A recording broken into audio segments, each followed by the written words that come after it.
Hello everyone, स्वागत है आपका आज के क्लास में। आज का जो हमारा ये क्लास है वो यूजी सेमेस्टर 1 के स्टूडेंट्स के लिए है। और यूजी सेमेस्टर 1 में जो पेपर 2 है इंडियन पॉलिटिकल थॉट का, उसके अंतर्गत एक विचारक हैं एम.एन. रॉय, मानवेंद्र नाथ रॉय। इनकी चर्चा हम आज के क्लास में करेंगे। तो एम.एन. रॉय जो हैं, उनका जो पूरा नाम जो है वो है मानवेंद्र नाथ रॉय।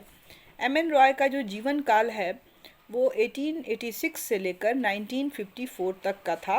और इनका जो जन्म है वो 6 फरवरी 1886 को बंगाल के 24 परगना ज़िले में हुआ था।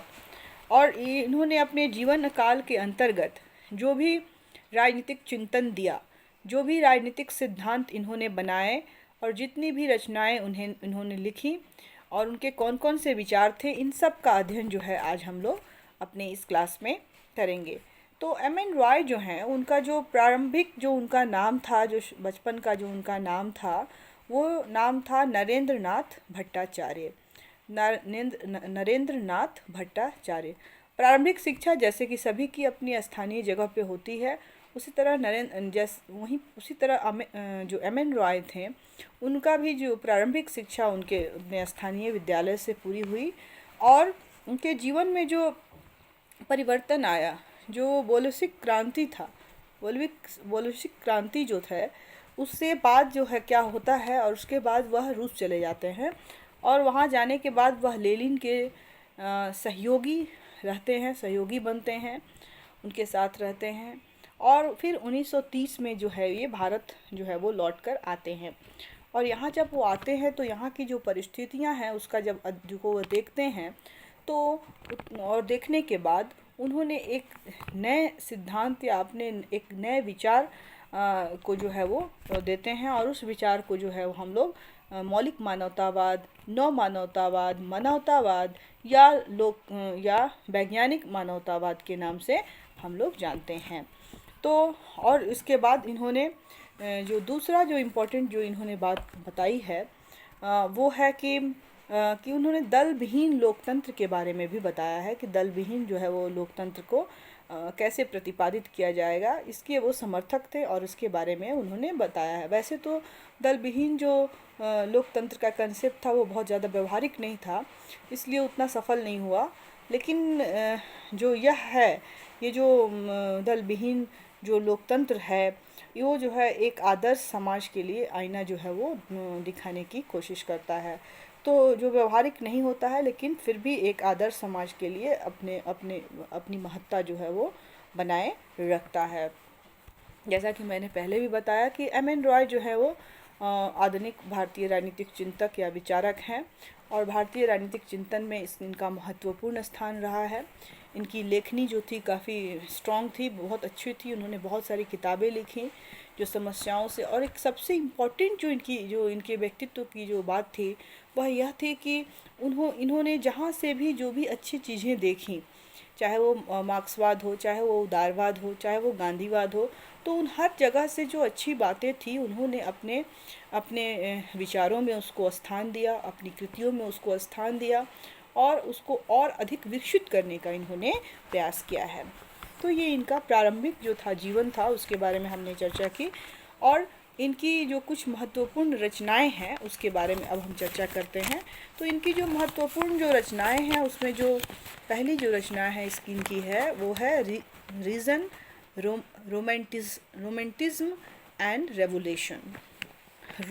Reason, romanticism and revolution. दूसरी जो इनकी पुस्तक है वो है मैटेरियलिज्म।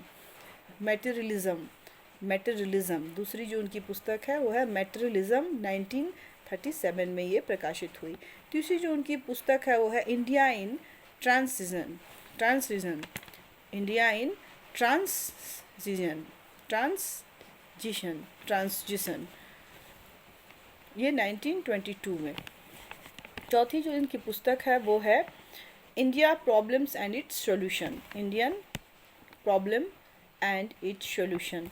और पांचवी जो इनकी पुस्तक है वो है the future of Indian politics, तो ये कुछ इनकी पुस्तकें हैं और साथ ही में साथ इनकी 2 पत्रिकाएं जो थीं वो भी बहुत इम्पोर्टेंट है। उसमें पहली जो है वो है इंडिपेंडेंट इंडिया और दूसरी जो है radical humanism, new humanism and political and politics, new humanism and politics. ये 1934 में प्रकाशित हुई।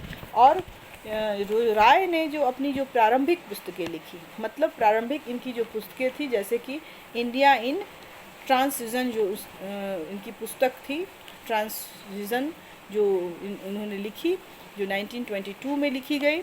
तो उसमें उन्होंने क्या कहा, उन्होंने जो है अपने मार्क्सवादी जो उनके विचार थे या मार्क्सवादी जो उनका दर्शन दृष्टिकोण था, वो था उस दृष्टिकोण से भारत की जो उस समय की स्थिति थी उसका विश्लेषण जो है उन्होंने इसके अंतर्गत, इस पुस्तक के अंतर्गत किया है।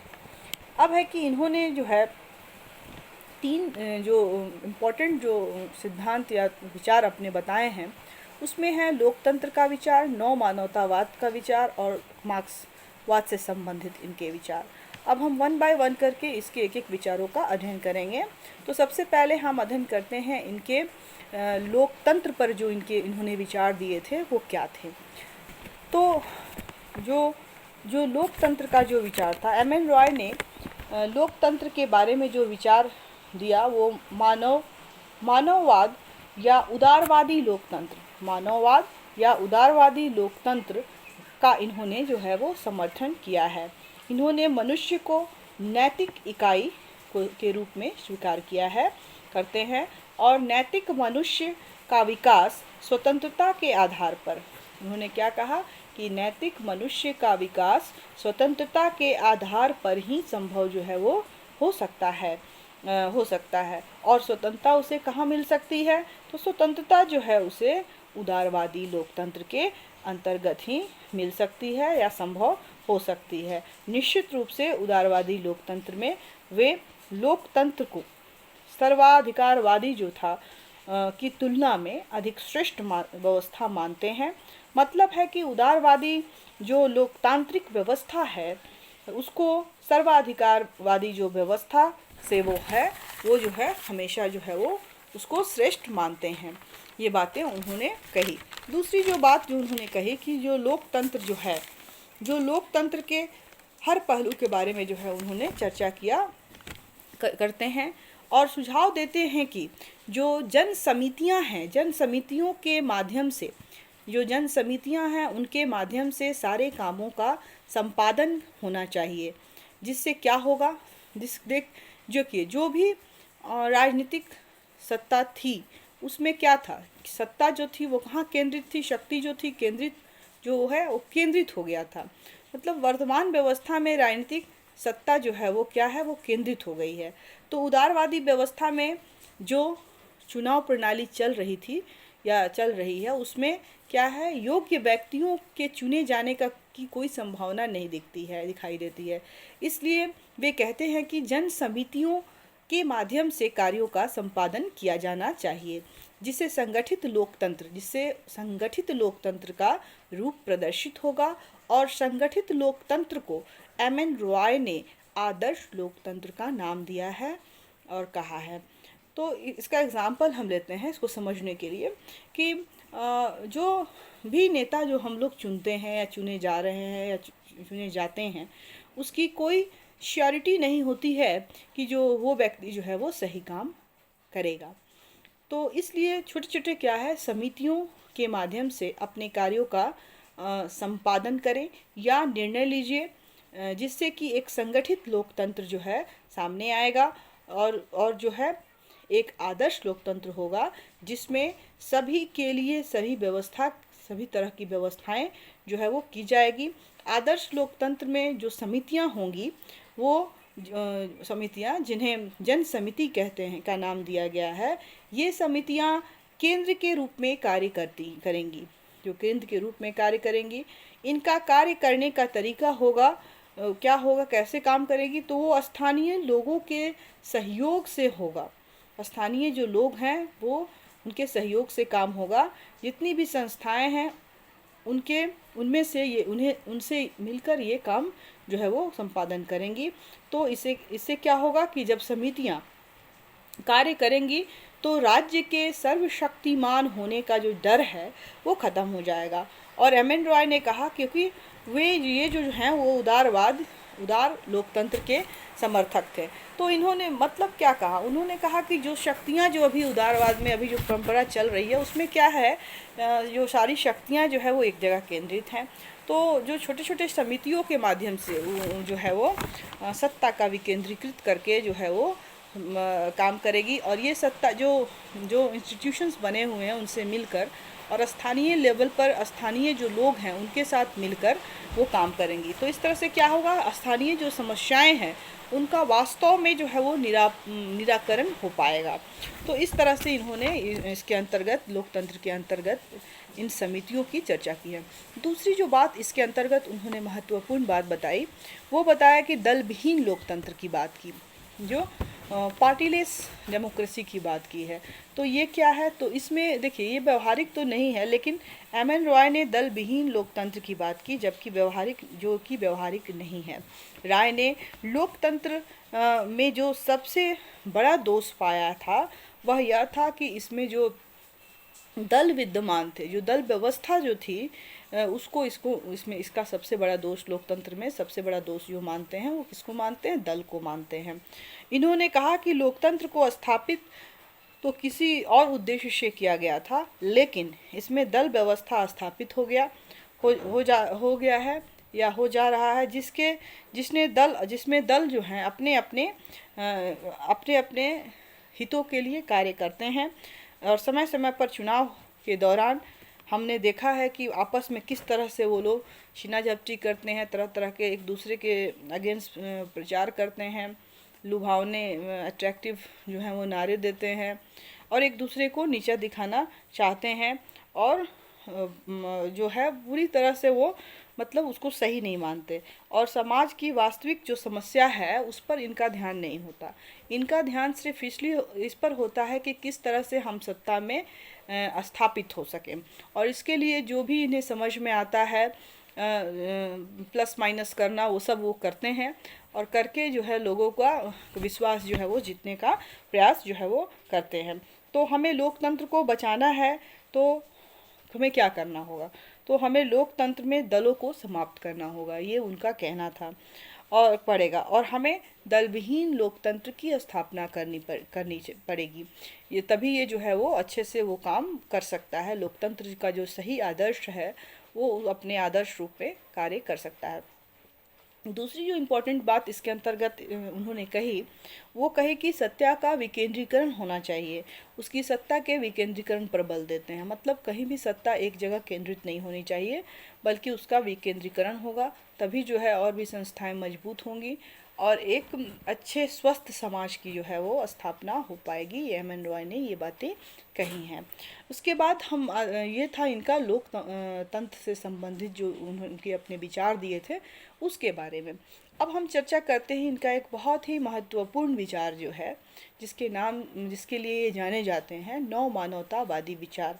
ऐसा नहीं है कि नव मानवतावादी विचार यही एक पहले विचारक हैं, बहुत विचारकों ने दिया है, लेकिन इनकी जो मानवतावादी विचार हैं वो कैसे दूसरे से भिन्न है, इन्होंने क्या अलग बातें कही, इसमें क्या इम्पोर्टेंट है, इन सब बातों पर जो है वो हम जो है ये चर्चा करेंगे।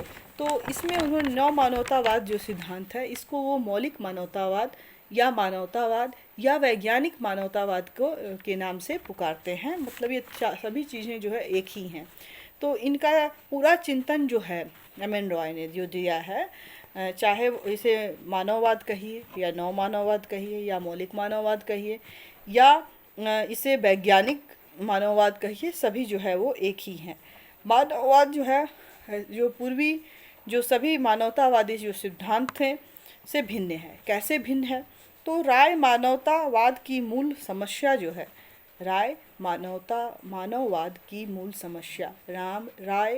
मानववाद की मूल समस्या जो है व्यक्ति की स्वतंत्रता की रक्षा तथा व्यक्ति का जो नैतिक उत्थान है इसे मानते हैं, तथा मानववाद का मूल तत्व भी मानते हैं, उसको मूल तत्व भी मानते हैं।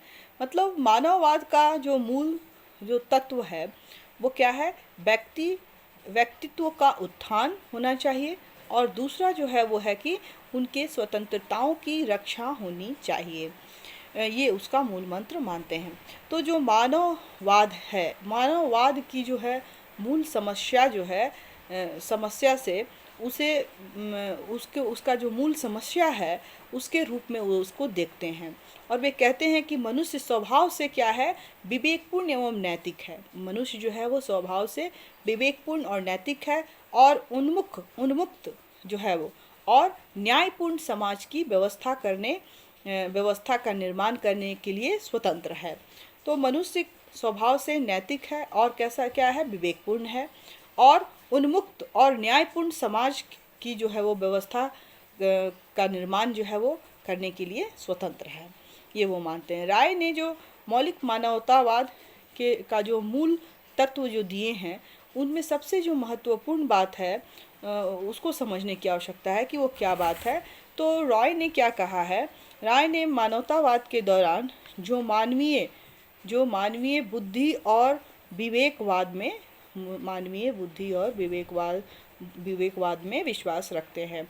और वे क्या कहते हैं, वे कहते हैं कि व्यक्ति के जीवन और व्यक्तित्व में विवेक जो है वो सार्वभौम के समन्वय की प्रतिध्वनि है। क्या बोलते हैं, व्यक्ति के जीवन और व्यक्तित्व में विवेक सार्वभौम के समन्वय की प्रतिध्वनि है। मतलब क्या है इसका, तो मतलब है कि मानव की जो प्रकृति है वो क्या है, मौलिक और क्या है, विशिष्ट, और उसकी जो विशिष्ट तत्व है वो क्या है, उसकी बुद्धि है। इससे स्पष्ट है कि क्या है, जितनी भी समस्याएं जो है उनका समुचित जो है वो निराकरण होना चाहिए, और एक स्वतंत्र और उन्मुख मानवीय सभ्यता का विकास करने को हम सक्षम हो सके, ऐसे क्षेत्र के अंतर्गत हमें कार्य करना चाहिए, ये बातें वो कहते हैं। और मानववाद में वे सबसे जो पहले क्या कहते हैं कि मानव तत्व के अंतर्गत मानव का बुद्धि और विवेक ही है। मानव तत्व के अंतर्गत जो सबसे पहला जो पॉइंट है, पहली जो इम्पोर्टेंट चीज़ है वो उसकी बुद्धि और विवेक है। उसे हमें सही तरीके से काम में लाना चाहिए, उसको हमको सही ढंग से यूज़ करना आना चाहिए और करना चाहिए। मानव स्वभाव का आधारभूत तत्व नहीं है, उसको मानव स्वभाव का जो है वो आधारभूत तत्व नहीं मानते। किसको नहीं मानते, जो प्रवृत्तियां हैं, जो भावनाएं हैं और जो आत्मा है, उसको जो है वो मानव स्वभाव का आधारभूत वो तत्व नहीं मानते। इसे हमें आधारभूत तत्व नहीं माना जाना चाहिए। क्यों नहीं, जबकि हमारा विशिष्ट तत्व क्या है, हमारी बुद्धि है। क्योंकि व्यक्ति के अंदर जो उसका विशिष्ट गुण है, वो विशिष्ट शक्ति है, वो उसका बुद्धि है। इसलिए जो हमारे अंदर जो कमियां हैं, बुराइयां हैं, उसको उसका आधारभूत तत्व नहीं मानना चाहिए। एम.एन. रॉय एक बात इसको इस तरह से भी स्पष्ट करते हैं कि जितनी भी हमारी जो समस्याएं हैं, हम उनका समुचित जो है वो निराकरण होना चाहिए। और कैसे होगा, और होना चाहिए, और एक स्वतंत्र उन्मुख मानवीय सभ्यता का विकास करने में हम सक्षम हो सके, हमें ऐसे क्षेत्र के अंतर्गत कार्य करने चाहिए। मानव संपूर्ण जीवन तथा संपूर्ण वस्तुओं का क्या है, आधार है। जो मानव है वो संपूर्ण जीवन तथा संपूर्ण वस्तुओं का आधार है। मानव ही प्रत्येक वस्तुओं का जो है वो मापदंड भी है और मानदंड भी है, कहते हैं उसे। मनुष्य ही मानव जाति का मूल है। मनुष्य ही अपने भाग्य का विधाता है। जैसा मनुष्य कार्य करेगा वैसी ही उसके आगे वाली पीढ़ियों के लिए वह छोड़ता जाएगा, उनका यह विचार है। तो विश्व में आज जो भी कुछ हमें मिल रहा है वह हमारे पूर्वजों ने जो काम किया था वो है, और हम जो काम करेंगे वह हमें हमारी आने वाली पीढ़ियों को मिलेगा। ये उनके विचार थे मानवतावाद से संबंधित। हमारे मतलब उनका कहना था कि जो भी नक्षत्र हैं, भाग्य निर्धारक हैं, या हमारे चरित्र या क्षमता हैं, इस पर कोई भी प्रभाव जो है इसका नहीं पड़ता है, इस पर कोई भी उसका प्रभाव नहीं पड़ता है। और एम एन रॉय क्या कहते हैं कि मनुष्य स्वयं अपने भाग्य का निर्माता होता है। और आज के युग में ये बात जो है बिल्कुल सटीक है, सही बैठती है। हम अपने भाग्य का निर्माता जो हैं वो स्वयं हैं, और हम चाहें जैसा चाहें वैसा हमारा जो है वो फ्यूचर या हमारा जो भाग्य है बन सकता है। मतलब ये नहीं कि किसी दूसरे पर डिपेंडेंट, हम जैसा करेंगे वैसे ही अपनी पीढ़ियों के लिए छोड़ेंगे, और हम जो पा रहे हैं वो हमारे पूर्वजों ने हमारे लिए छोड़ी है, इसलिए हम वो उसको पा रहे हैं। तो इसमें एक अच्छी बात जो उन्होंने कही है वो क्या है कि जो जो नैतिक या व्यवहारिक जीवन में जो भी अच्छी बातें होती हैं उसको हमें उतारना लेना चाहिए। और दूसरी जो इम्पोर्टेंट जो उन्होंने बात कही इसमें, इसके अंतर्गत मानवतावाद के अंतर्गत या नव मानवतावाद या वैज्ञानिक मानवतावाद के अंतर्गत, वो ये थे कि धर्मनिरपेक्ष नैतिकता की बात जो है वो करते हैं, धर्मनिरपेक्ष नैतिकता की बात करते हैं अपने नव मानवतावाद के अंतर्गत। जो है वो निरपेक्षता से उनका जो है अभिप्रेरित है, ये जो है इनका नव मानवतावाद। वे क्या कहते हैं? वे कहते हैं कि नैतिकता और बुद्धिता व्यक्ति के दो लक्ष्य हैं। नैतिकता के अभाव में मनुष्य को मनुष्य नहीं कहा जा सकता। जब अगर वो उसमें नैतिक नहीं है तो उसे एक नैतिक मनुष्य नहीं कहा जा सकता। और नैतिकता को बुलाकर किसी भी शक्ति प्रधान की राजनीति में फंस जाएगा। जो व्यक्ति जो है वो किसी भी शक्ति की राजनीति में फंस जाएगा, और क्या होगा, हमारा पतन करना जो है वो पतन जो है वो शुरू हो जाएगा। वो हमारा जो है पतन करके ही, अगर हमने नैतिकता को अपने जीवन से हटाया तो वो हमारा जो पूरी तरह से पतन करना जो है वो शुरू कर देगी। इससे हमारा विकास नहीं होगा, इससे हम कई तरह के जो संकट्स हैं, प्रॉब्लम्स हैं, इसमें घिर जाएंगे। और हमें क्या करना होगा इसके लिए हमें अपने जीवन में नैतिकता को स्थापित करना होगा। ये बातें एम एन रॉय ने कही है। इसके बाद उन्होंने राष्ट्रवाद से संबंधित जो बात कही है इस नव मानवतावाद के अंतर्गत, तो उन्होंने क्या कहा है कि राष्ट्रवाद में मुक्त विषयक जो विश्व बंधुत्व के समर्थक थे, और ये कहते हैं कि जितनी भी संकीर्णताएं हैं उन्हें उसका मूल कारण क्या जिसे हम समझते हैं, वे प्रतिक्रियावादी शक्तियों को प्रोत्साहित किया है। उसने जो है प्रतिक्रियावादी शक्तियों को प्रोत्साहित किया है। तो उन सभी संकीर्णताओं से हटकर हमें राष्ट्रवाद की संकीर्ण सीमाओं से मुक्त होकर विश्व बंधुत्व की भावना को अपनाना चाहिए, और उसे अपने जीवन, अपने देश प्रेम में काम में लाना चाहिए। भौगोलिक सीमाओं में हमें भौगोलिक जो सीमाएं हैं उसने हमें दूषित किया है, दूषित नहीं किया है, बल्कि दूषित हमारी नैतिकता ने, हमारी भावनाओं ने और हमें किया है। उसे विश्व राज्यवाद या अंतरराष्ट्रीयवाद, राष्ट्रीयतावाद जो है के बीच जो उन्होंने वेद किया है उसके बारे में बता रहे हैं। एम एन रॉय अंतर्राष्ट्रीयवाद के पृथक राष्ट्रवाद का विचार निहित है, और अंतर्राष्ट्रीयतावाद इन पृथक राष्ट्रीय राज्यों के बीच भाईचारे और शांतिपूर्ण सह अस्तित्व की स्थिति का नाम है। लेकिन हम जब विश्व राज्य स्थापना की बात करते हैं तो राज्यों के निराकरण के बाद ही विश्व राज्यवाद का विचार जो है विचारधारा से हम जुड़ सकते हैं। तो मनुष्य के समस्त मानव जीवन के बीच बंधुत्व की स्थिति का नाम ही विश्व राज्यवाद है। और इस तरह से हमने देखा कि ये जो उनका मानवतावादी सिद्धांत था वो जो है टोटली जो है नैतिकता पर आधारित है। वो नैतिकता पर बहुत ज़्यादा जोर देते हैं, और वो बोलते हैं कि नैतिकता को अगर हम छोड़ेंगे तो हमारा जो है वो पतन जो है वो प्रारंभ हो जाएगा, और इस तरह से जो है व्यक्ति जो है उसका विकास नहीं हो सकता है। तो ये थे कुछ उनके मानवतावादी संबंधी विचार या मानववादी संबंधी विचार। अब इसके बाद हम उनके कुछ मार्क्सवादी या मार्क्स से संबंधित जो उनके विचार थे उसके बारे में हम लोग जानेंगे, क्योंकि हम जानते हैं कि वो अपने प्रारंभिक दिनों में जो है वो मार्क्स के विचारों से, मार्क्स की पुस्तकों से, मार्क्सवाद से काफ़ी प्रभावित थे, और एक तरह से वो मार्क्सवादी थे अपने प्रारंभिक जीवन में। लेकिन धीरे धीरे कैसे वह जो है वो वाद की तरफ मुड़े और उन्होंने अपना कंसेप्ट दिया, उसको हमने जाना। तो अब हम जानते हैं कि मार्क्सवाद संबंधी उनके क्या विचार हैं। तो राय ने 1915 से 17 तक, मतलब 1915 से 1917 के दौरान अमेरिका में रहते हुए मार्क्स तथा अन्य साम्यवादी जो लेखक थे उनकी रचनाओं का बहुत ही अध्ययन किया।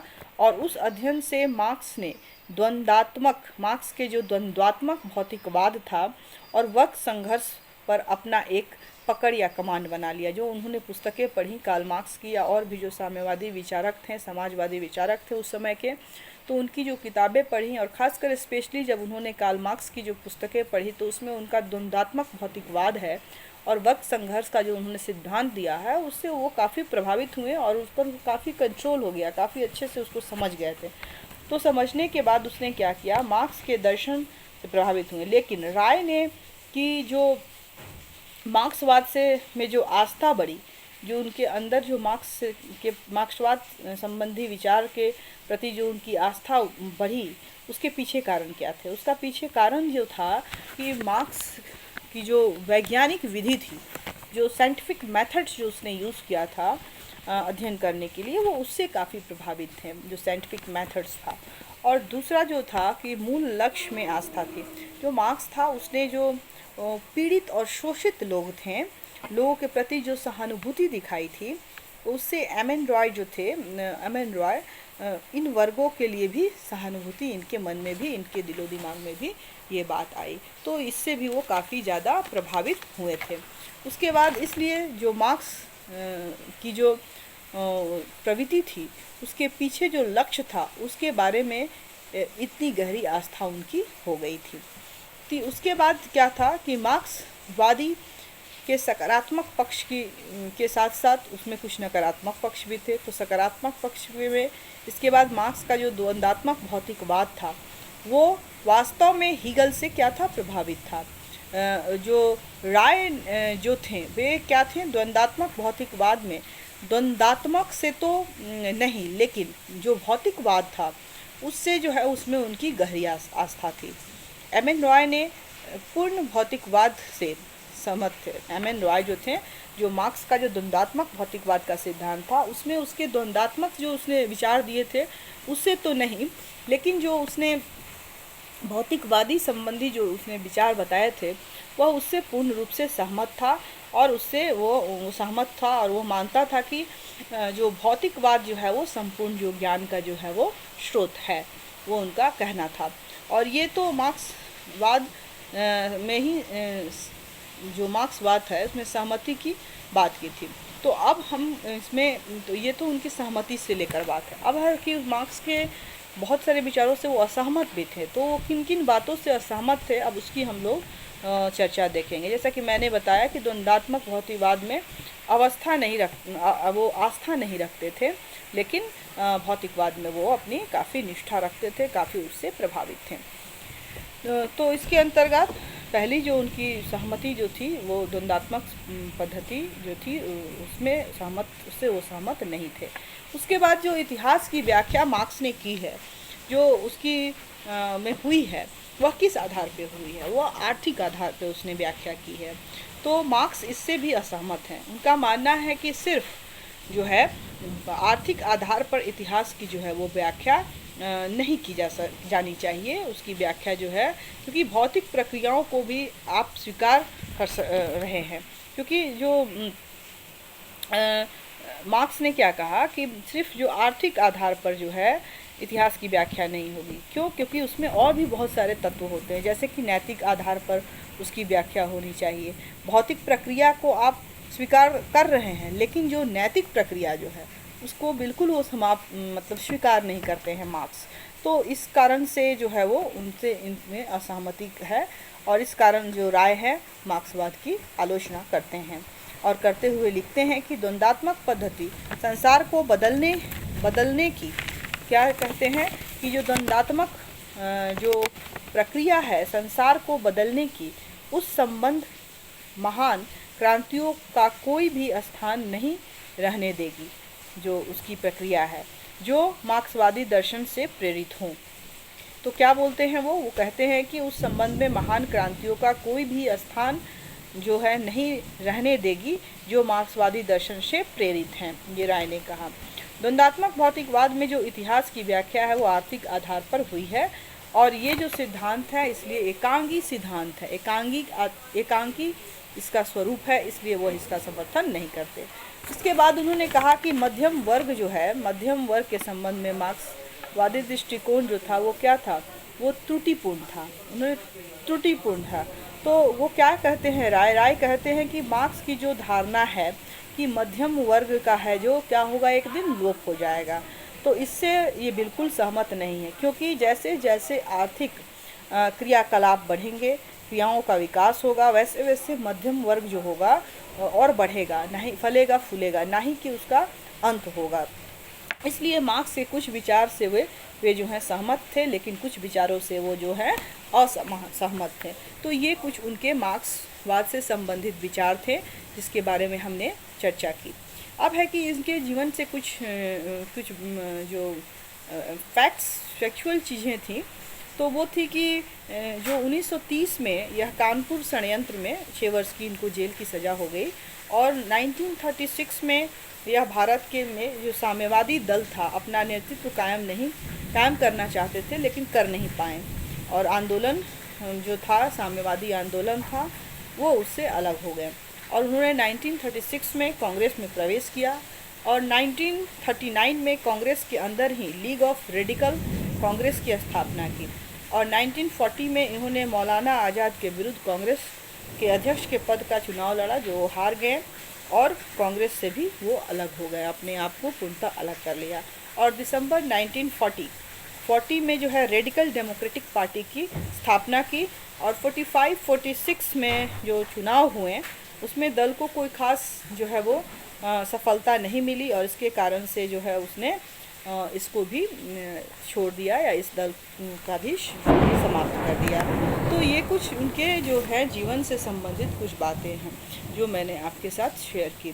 तो ये था हमारा जो भारतीय राजनीतिक चिंतन में जो एम.एन. रॉय हैं उनके बारे में हमने पढ़ा, एक महान विचारक, और इनकी सबसे बड़ी खासियत ये थी कि ये जो थे गांधी जी के जो विचार थे उससे भी काफ़ी प्रभावित थे और उन्होंने जहाँ कहीं से भी जो भी अच्छी चीज़ें मिली उसको अपने विचारों में, अपने सिद्धांतों में उसको स्थान दिया और उसको विकसित करने का प्रयास किया है। तो इसलिए यह भारतीय राजनीतिक चिंतन में इनका जो है वो बहुत ही महत्वपूर्ण स्थान है।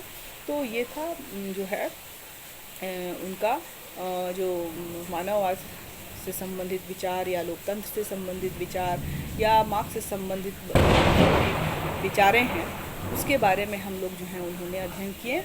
इसके साथ ही आज का हमारा ये क्लास समाप्त होता है। अगले क्लास में हम बहुत जल्द मिलेंगे नए टॉपिक के साथ। तब तक के लिए पढ़ते रहें, सुरक्षित रहें, घर में रहें और पढ़ते रहें। Goodbye everyone.